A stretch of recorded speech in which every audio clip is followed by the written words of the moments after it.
Hello viewers, I will show you how to fix YouTube something went wrong. Try to again problem solve. Okay, let's start. Follow my all. First step, tap on YouTube.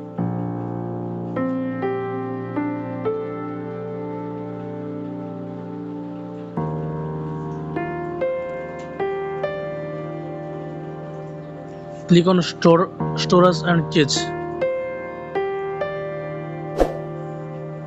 Clear storage and clear change.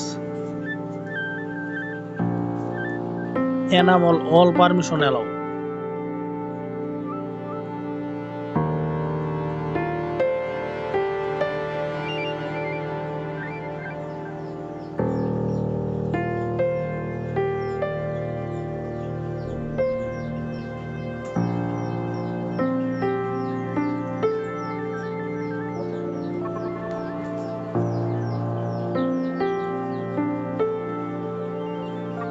Open Play Store.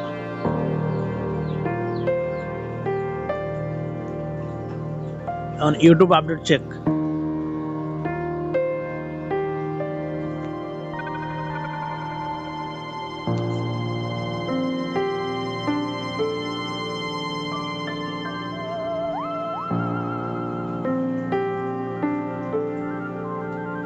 So finally something went wrong, problem solved. Thank you.